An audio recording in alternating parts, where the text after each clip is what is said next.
Olá pessoal, estamos em Potirendaba, no gabinete da prefeita Gi Franzotti e viemos falar com ela sobre os 100 primeiros dias de mandato. Prefeita, muito obrigado por ter aceito o convite do jornal. Nós começamos então falando sobre as reclamações dos moradores nesses 100 primeiros dias.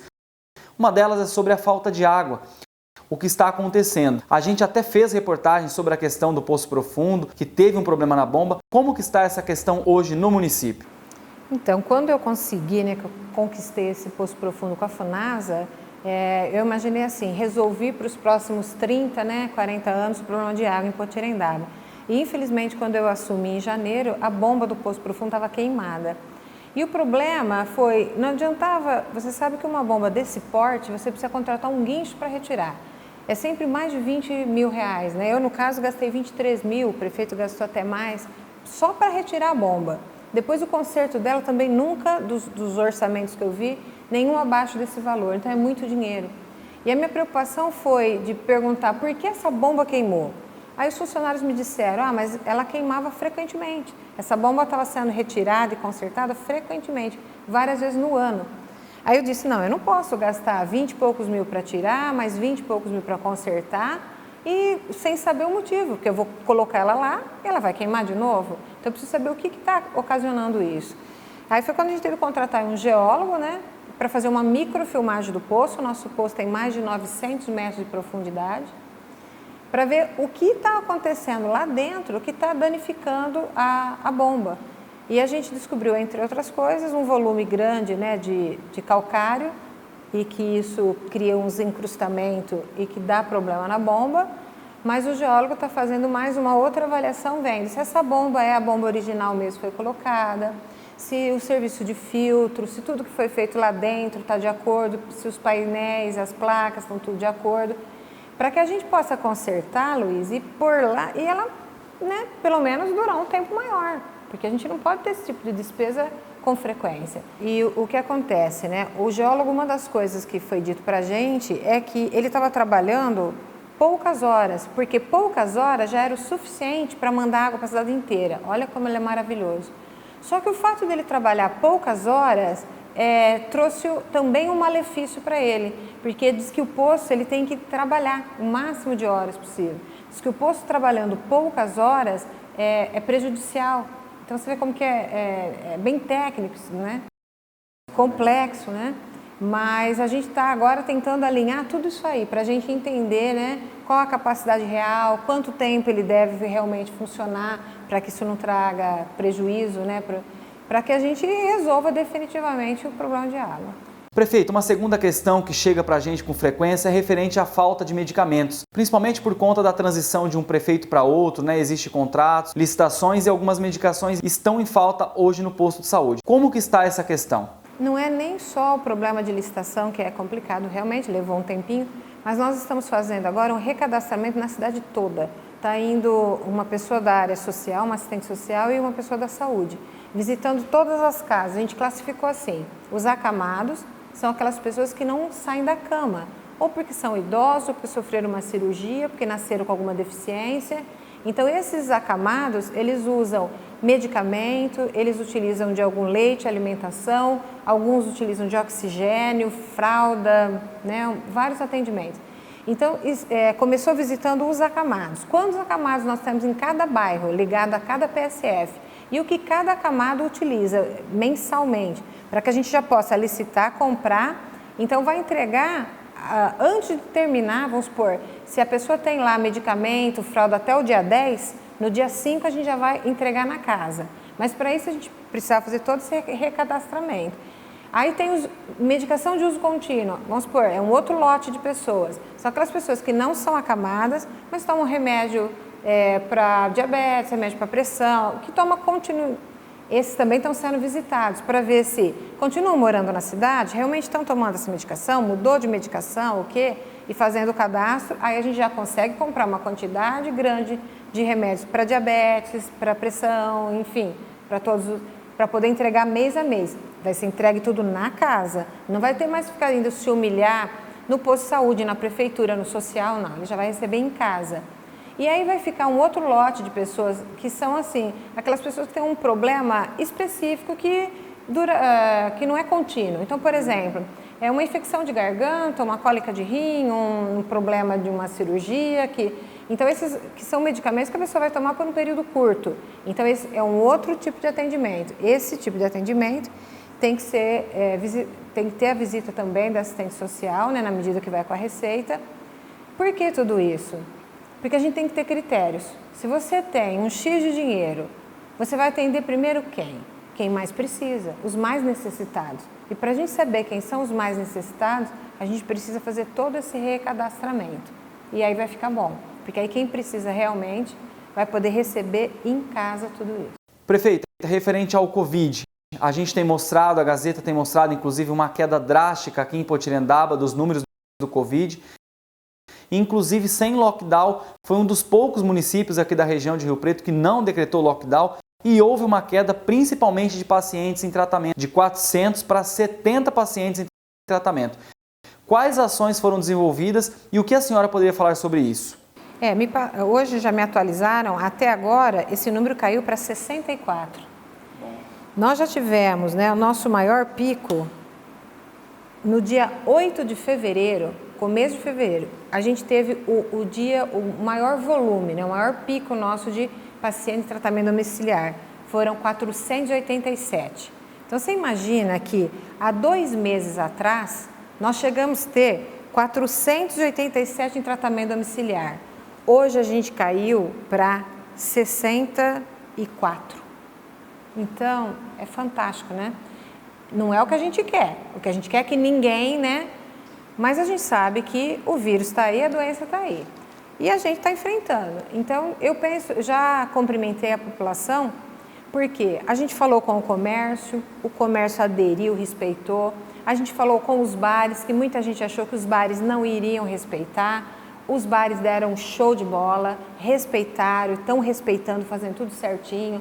Os mercados, fizemos o controle, né, na frente do supermercado nos finais de semana, deu tudo certo e a gente ficou com medo das cidades vizinhas virem para cá comprar por conta do lockdown nas outras cidades, mas mesmo assim, tudo controladinho, certinho.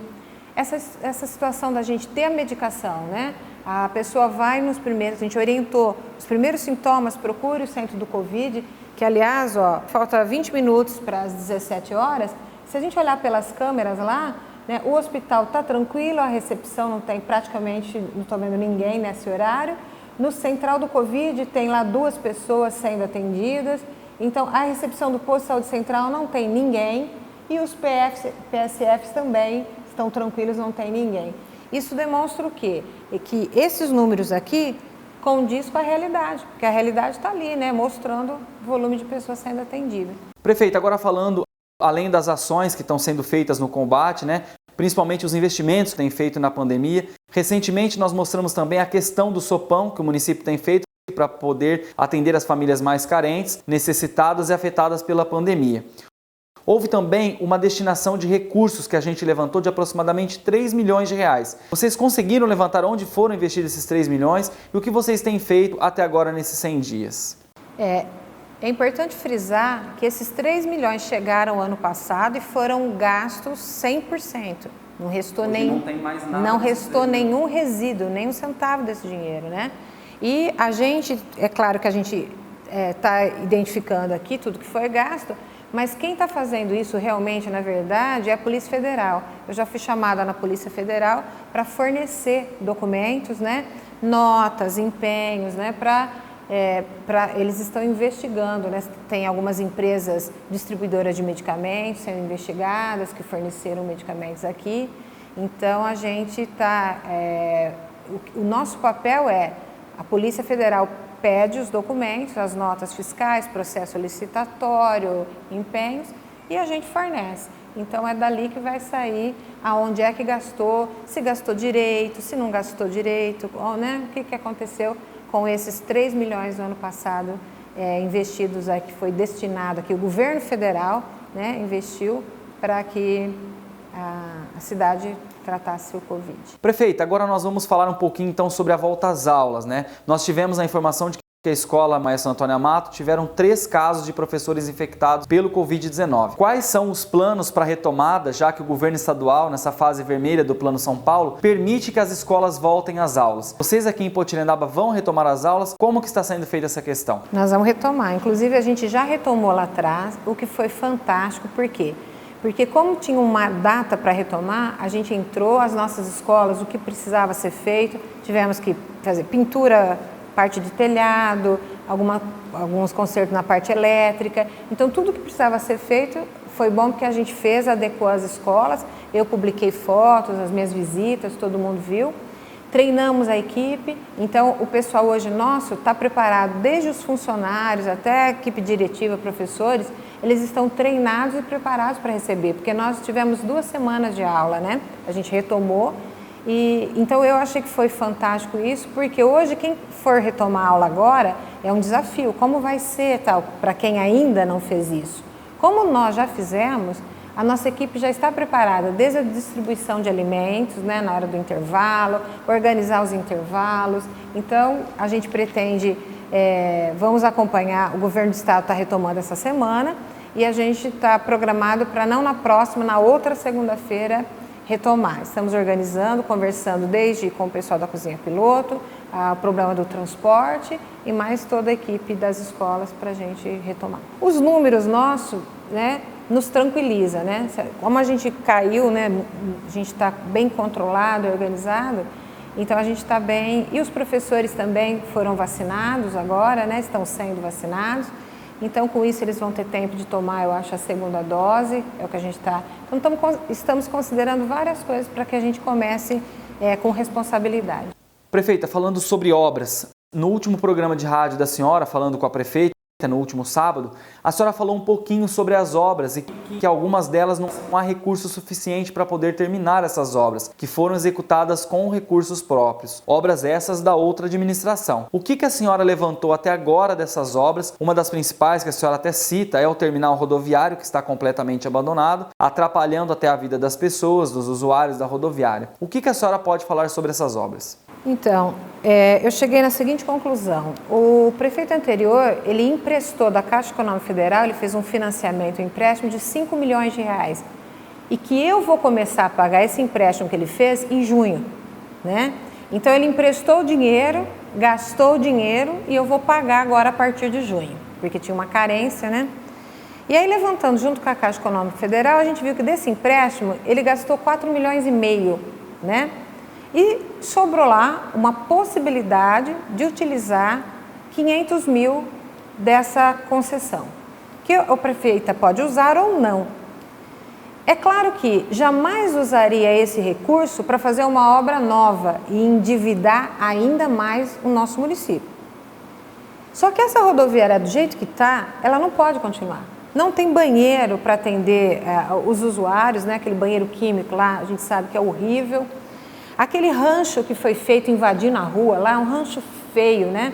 Invadindo a rua, que segundo eles era para os taxistas foram entrevistados, acho que você entrevistou. Sim. O Túlio também teve a oportunidade de gravar um vídeo com cada um deles, e eles dizendo que eles não querem aquilo, que ali não é interessante para eles. Foram unanas, não é? Os motoristas da Itamaraty dizem que não conseguem manobrar o ônibus ali, que é uma dificuldade, que é um problema, né? Está atrapalhando o trânsito dos condutores normais de veículos. Os usuários reclamam que daquele jeito lá que não funciona, que, né, estão sendo prejudicados. Então, o que eu pensei? Se eu já vou ter que pagar 4,5 milhões de uma dívida que ele fez, a única saída que eu tenho para poder terminar, não é terminar, é consertar, porque quebrou tudo, quebrou os banheiros, quebrou a calçada, quebrou o asfalto, está tudo quebrado lá. Nós não temos dinheiro, eu tenho 20 milhões e poucos mil de dívida para pagar, não é? Para eu conseguir uma emenda com o Estado ou com a Federação, isso vai levar de 6, 8 meses, talvez um ano para que eu consiga, porque eles autorizam até liberar, até ir para conta, até... Você sabe que é moroso isso, você acompanha a administração. Então, a única saída que nós temos para consertar isso aí agora é usar um pouco desse recurso. Quem já vai pagar 4,5 milhões, dilui o que vai fazer para consertar isso aí e a gente paga mais Quer dizer, nós vamos ficar com mais essa conta para pagar, né? Eu mandei uma lei para a Câmara, trocando com os vereadores. Olha, o único recurso que a gente tem para consertar essa situação que está aí no meio da cidade atrapalhando tudo, é utilizando esse recurso. Então, discutir com os vereadores, foi uma lei para a Câmara, né? E a gente decidindo juntos, vamos assumir mais isso. Prefeita, agora falando então dessa dívida justamente dos 20 milhões deixados, no total que vocês apuraram, como é que fica o pagamento dessa dívida? Vocês têm que parcelar e ir pagando mensal? Isso pode ser feito em precatório e vai pagando conforme os anos sucessores? Como é que fica exatamente essa questão? Então, eu estou até procurando os números aqui, achei aqui, ó. Funciona assim, na administração pública, algumas dívidas, por exemplo, restos a pagar, dívidas com fornecedores, são empresas que venderam para a prefeitura, tá? Isso aí você pode negociar e você vai pagando com uma certa flexibilidade. Dívida com o IPREM, que é o Fundo de Pensão do município, não tem conversa, você tem que pagar e pronto, entendeu? Tive que mandar uma lei para a Câmara, para eles autorizarem um parcelamento, aí eu tenho que encaminhar, senão a nossa prefeitura vai para o CADIM e você fica com o nome sujo. E aí o que acontece com a prefeitura? Não pode receber mais nada, nem do governo federal, estadual, se você estiver com o nome sujo, tem que falar assim para o pessoal entender, né? Se você estiver com o nome no CADIM, entendeu? Então, fundo de pensão que ficou devendo 1.600.000 e pouco, eu sou obrigada a pagar. CPFL, fui obrigada a pagar, senão você sabe que eles cortam. Deixa eu ver se eu lembro, se eu tenho mais alguma coisa aqui. Multas. Multa, gente, multa com a CETESB, multa ambiental, nós temos um valor altíssimo para pagar, isso aí você tem que pagar, não tem conversa, senão vai para o CADIM. Essa história de ficar cortando árvore, essa brincadeira aí maldosa de cortar árvores e de não cuidar do nosso aterro sanitário, das nossas lagoas de tratamento de esgoto, resultou nessa dívida agora que eu sou obrigada a pagar. Você imaginou o que a gente podia fazer com esse dinheiro? Se não fosse isso, a gente podia comprar remédio, podia tampar buraco, podia comprar cesta básica, podia fazer uma porção de coisa boa. E, no entanto, tem que pagar multa porque eles brincaram de cortar árvores e de não cuidar do nosso aterro sanitário. Desculpa o desabafo. Ó, e os precatórios, gente, é o seguinte, o precatório não é essa dívida atual agora. O precatório é assim, tudo que deixou de pagar, tudo que tiver para pagar aqui, que eu senti, através do jurídico, através da comissão que está avaliando isso, que está irregular, eu não vou pagar. Vai tudo para a justiça. E os fornecedores que acharem que têm o direito de receber, eles entram com ação contra a prefeitura. Se lá na frente o juiz der, o desembargador, onde for parar essa ação, for autorizado, não, realmente, fulano, a prefeitura tem que pagar essa empresa. Aí lá na frente vai gerar um precatório. Por exemplo, eu tenho que pagar agora aqui um precatório com um posto de gasolina da cidade, uma dívida de praticamente R$1 milhão, 900 e quase R$1 milhão. Isso aí é da gestão do outro prefeito ainda, do Dr. Carlos. Ele ficou devendo, na época eu não paguei porque não tinha documentos suficientes, comprobatórios suficientes. Eles entraram na justiça, venceram. Isso gerou um precatório. Esse aí eu sou obrigada a pagar. Porque já foi julgado. Já foi julgado, já. Então, de precatório, nós temos mais de 2 milhões entre o que ficou do prefeito anterior e entre o que gerou desse prefeito que saiu agora lá de trás, do primeiro, segundo, nós já temos. Então, esse precatório eu sou obrigada a pagar. O que a gente está tentando fazer é dividir em um máximo de parcelas possível. Então, todo mês eu vou ter que pegar, para a população entender, todo mês eu vou ter que pegar do que a gente arrecada, uma parte para pagar a dívida. Como se você tivesse um consignado no seu salário. Aquela parte do seu salário já vai lá para o banco, não é isso? Já está comprometida. É o meu caso aqui. Então, eu vou pegar o dinheiro que a gente arrecadar, ao invés de eu fazer as obras que eu acho que o município precisa, merece, as obras que eu gostaria de fazer, eu tenho que já tirar uma parte daquele dinheiro para pagar a dívida. E aí, o que sobrar, eu tento pagar as contas do município, que seria folha de pagamento, água, combustível, merenda, transporte, enfim, tudo que o município tem que pagar. E o que acontece com os políticos? Eu tenho um nome. Tem políticos que não ligam para o nome dele. né? Que já viu o nome deles estampado em tantos processos, em tantos escândalos, que eles não ligam, né? Tem aquele mal pagador, né? Tem o prefeito, que ele já era um mal pagador na vida pessoal dele, ele já não pagava ninguém mesmo. Aí ele entra aqui e ele é chamado de caloteiro, para ele não dói em nada, para mim dói, porque eu pago as minhas contas, na minha vida particular pessoal eu não devo para ninguém, eu pago as minhas contas. Então eu não quero ser chamado de caloteira, esse é um ponto. Outro ponto, o político corrupto, ele não tem nada no nome dele. Nas eleições, não sei se vocês viram, no cartório eleitoral, eu declarei meus bens. E os meus adversários não tinham bens nenhum no nome deles. Então, numa situação dessa, se eu for condenada por não pagar alguma coisa, os meus bens entram em jogo. Agora, o político malandro, ele não põe nada no nome dele. Aí, se ele for condenado, ele não tem nada para ser confiscado. Consegue entender? Então, por isso que eu pago as contas. Porque eu sou honesta, porque eu sou assim na minha vida pessoal e porque eu não quero ter problemas aqui, não quero ter problema com meus filhos, com a minha família. Então, eu tenho que pagar essa conta. Prefeita, então chegando ao fim da nossa entrevista, qual a sua avaliação dos 100 primeiros dias de mandato? Olha, nós temos aqui o meu óculos... Ah, tá aqui. O meu óculos caiu. Você ri, né? Mas você vai precisar de óculos ainda. Olha, nós tivemos nos 3 primeiros meses de governo, juntando janeiro, fevereiro e março desse ano, comparado a janeiro, fevereiro e março do ano passado, nós tivemos uma economia de R$ 5.773.547,28. Então, a primeira lição de casa, quando eu entrei com a turma, foi o seguinte: parar de gastar dinheiro onde não deve, cortar coisas desnecessárias e estanquei a sangria, né? Tinha uma sangria. Para onde ia esse dinheiro? Porque eu pergunto para você, Luiz Aranha, aonde eles gastaram no ano passado 5 milhões, quase 6, né? 5.775.000 reais a mais do que eu gastei. Se eu toquei a prefeitura esses 3 meses com quase 6 milhões a menos que eles, o que eles fizeram de tão especial em janeiro, fevereiro e março do ano passado que gastaram 6 milhões a mais do que eu gastei nesse período? É uma pergunta que fica no ar, não é isso? Então, eu acho assim, esses 100 primeiros dias foi identificar o que estava errado, identificar o que estava certo, conter as despesas, conter esses gastos absurdos, conter qualquer espécie de desvio de dinheiro e roubalheira que pudesse ter e tentar agora, a partir daí, botar a casa em ordem. É claro que nós já tampamos buracos, você viu aí, né? Não fizemos o que a gente queria, fizemos o que deu para fazer. Reformamos escolas, terminamos o posto de saúde central, readequamos ali a disposição para as vacinas, para o Covid, estamos pondo a casa em ordem. Então, esses primeiros dias, e não foi suficiente ainda, porque a cada dia, cada situação que a gente mexe, tem uma novidade, tem algo, e eu não posso dar sequência em nada que está errado, porque senão eu vou responder, entendeu?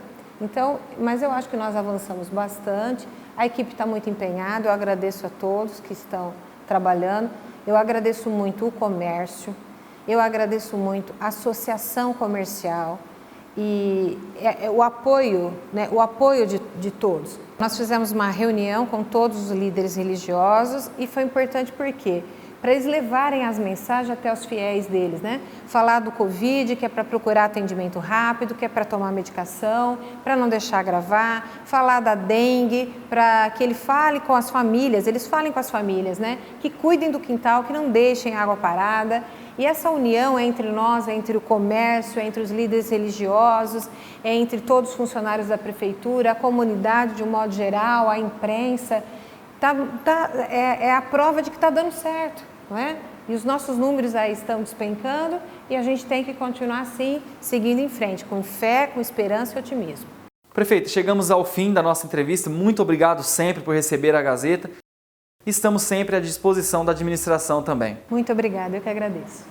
De Potirendaba, Luiz Aranha, Gazeta do Interior.